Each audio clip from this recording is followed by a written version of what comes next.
Nilphamari Saidpur railway কারখানা থেকে প্রতি মাসে কোচ মেরামত করে রেল বহরে যোগ হয়। তবে ঈদে এই সংখ্যা ছাড়ায় কয়েক গুণ। তাই কারখানাটির 29টি শপের শ্রমিকরা বর্তমানে ব্যস্ত বগি মেরামতে।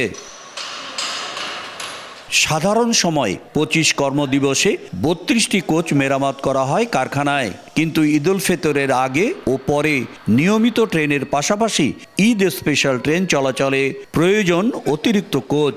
এ কারণে এবার 70 কর্মদিবসে 120টি কোচ মেরামতের লক্ষ্যমাত্রা নির্ধারণ করে রেলওয়ে কর্তৃপক্ষ। সময়ও প্রায় শেষ হতে চলেছে, এজন্য নির্ধারিত সময়ের বেশি কাজ করছে শ্রমিকরা। ঈদ উপলক্ষে জনগণের সেবা দেওয়ার জন্য আমরা খাটছি, আপনারা পরিশ্রম করছি। আমরা শিডিউল টাইমের পরে যে অতিরিক্ত কাজ করতেছি সেটা ওভারটাইম হিসেবে সরকার আমাদের টাকা দিচ্ছে। আমরা এক্সট্রা এফোর্ট দিয়েছি, আমাদের শ্রমিক কর্মচারীরাও খুব পরিশ্রম করছে। যে আউটটার্ন দিচ্ছি, এই আউটটার্নটা আমাদের জন্য অনেক ঝুঁকিপূর্ণ, তারপরে আমরা দিয়ে যাচ্ছি সাধারণ মানুষের জন্য। লোকবল সংকট থাকলেও নির্ধারিত সময়ের মধ্যে সবগুলো কোচ প্রস্তুত করা হবে বলে জানায় কর্তৃপক্ষ।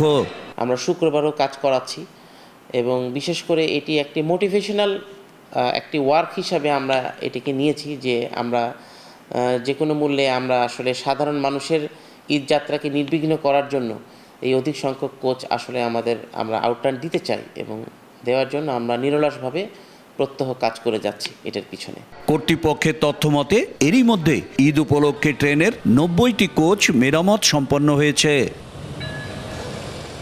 শাকির হোসেন বাদল, সময় সংবাদ, নীলফামারী।